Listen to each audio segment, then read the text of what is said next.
The gangs fight endlessly against each other, all the while moving closer and closer to the abyss at the center of the Dustfalls settlement. All of the Dustfalls' wealth comes from the abyss, a place where many, many things have been tossed and forgotten. Many decades ago, a terror was tossed into the abyss and forgotten, and is only now returning. So join me as I reintroduce you to Karloth Valois, this time on JD in the Sump Sea.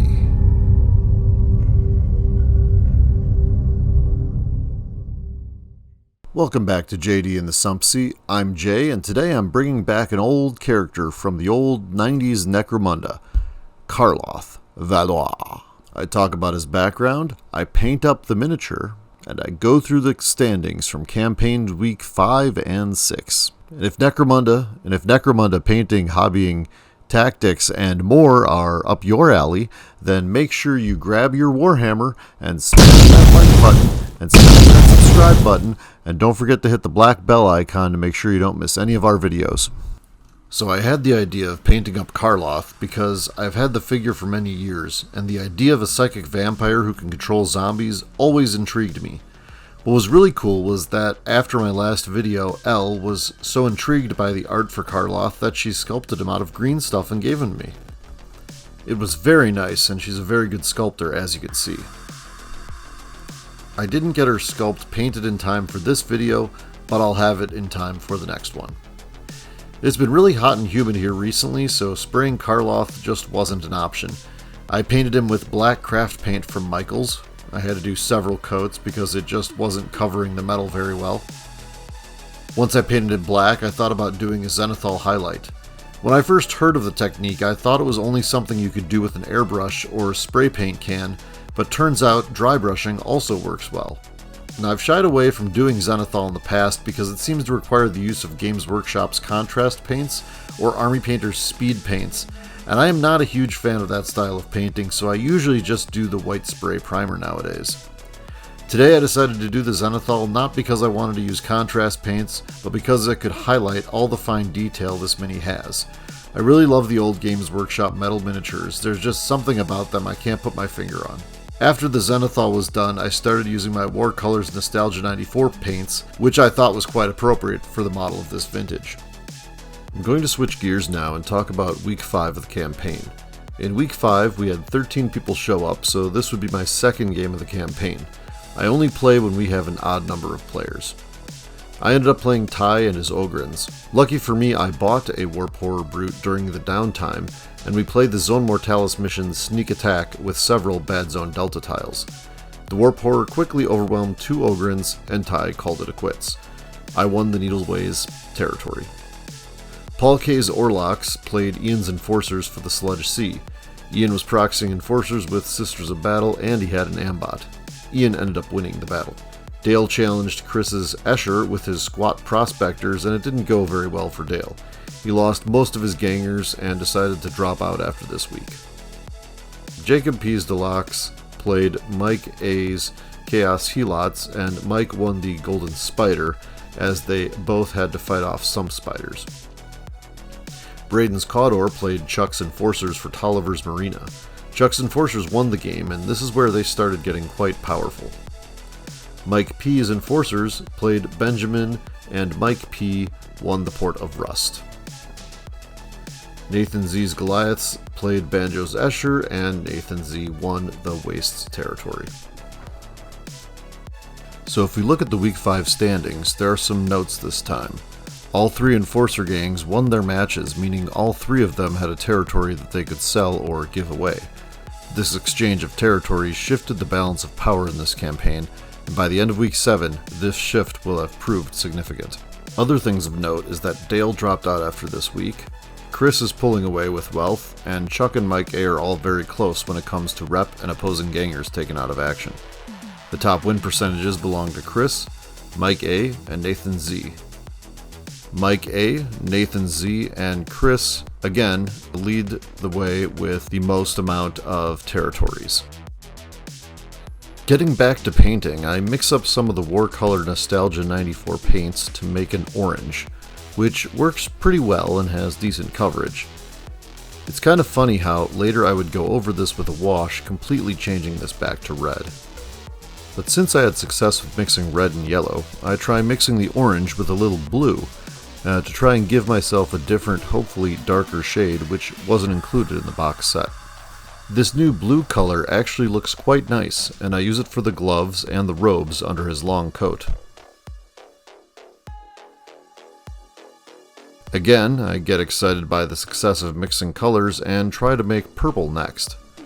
This time I mix up red and blue, and I even try mixing in some yellow, and then I try some white, and try some more blue, and try some more red, and it doesn't seem to work, and I can't quite get it right.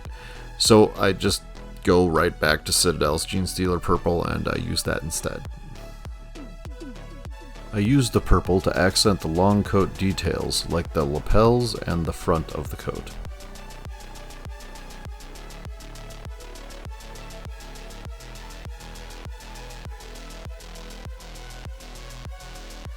I then do some silver highlights with lead belcher. I paint a few pouches brown with War Colors serpentine leather, and then use Citadel's Gehenna Gold for the gold highlights on his back and staff and gun.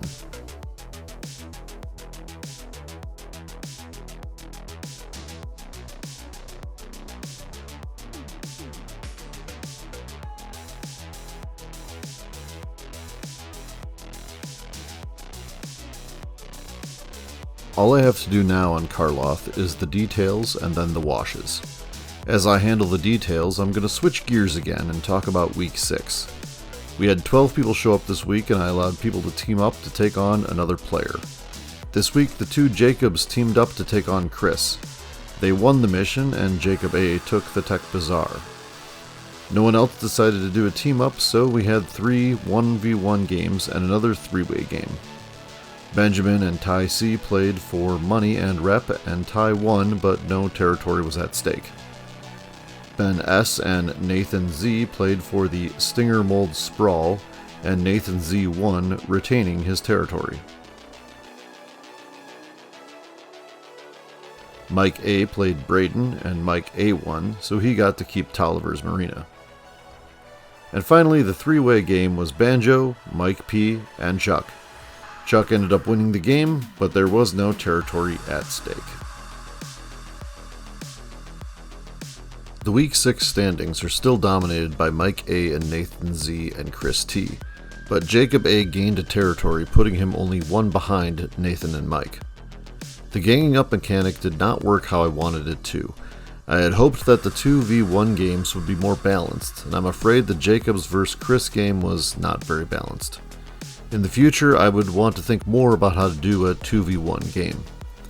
I think perhaps the two challengers have a custom of 10, and the person they're challenging gets custom 20 crew. The tactics cards should be equal, and the person getting ganged up on should have equal activations as the two challengers do per round. Chris still has a sizable lead in wealth, and for next week, I've devised a way to really shake things up and have the triumphs on the board for a whole lot of people. So once I finish all the details and fix any of the mess-ups, I go into the washes and glazes. I pull out an old one called Bloodletter Glaze. I use it on all the red and orange on Karloth. I then use Army Painter's Flesh Wash and wash his face. I usually don't do too much work on faces, they're just so small I don't feel like it matters. I then use my Druchii Violet shade on all the purple parts, and I have a blue glaze called Gilliman Blue that I use on all the blue parts. I use Army Painter's Strong Tone to go over almost everything else, especially the metal bits, to make it look worn and to blend everything together. As I finish up this model, let me tell you a bit of the story of Karloth Valois. Originally from the Hive City Primus, he eventually had to flee down below to the Underhive due to his psychic abilities being so powerful. He could hear everyone's thoughts, and it was driving him mad. He had to get somewhere quieter. Whilst scavenging by himself, he was attacked by plague zombies. There happened to be a Neuron plague, turning many into zombies. He was being attacked and overwhelmed when he suddenly realized he could hear them and understand them psychically. Then he realized he could communicate with them and even control them. He then rose to power, controlling zombies and attacking anyone he could. He would drain the life forces of others to keep himself alive, such had the plague changed him so. He would make pacts with gangs to join forces with them to acquire more feeding stock. And this is where he got into real trouble.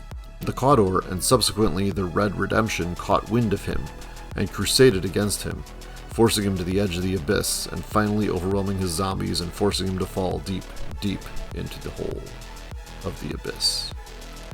Only recently has he been heard of again after decades of silence. Plague zombies have returned, being created by monstrous machines of Karloth's design. There are rules for Karloth in the Scavvy Gang supplement, which can be downloaded from Casper's Instagram page.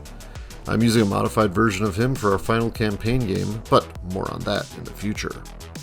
Here he is, Karloth Valois.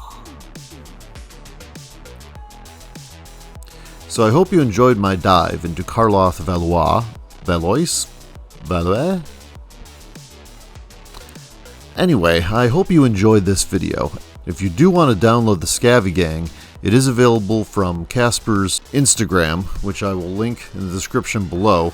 It's also available on YakTribe, which I'll also link in the description below. Next time, we go into Campaign Week 7 and the final campaign game, and you'll see some more terrain, building, and painting. And, well, that's all I've got this time. So as always, thanks for watching. Please like and subscribe.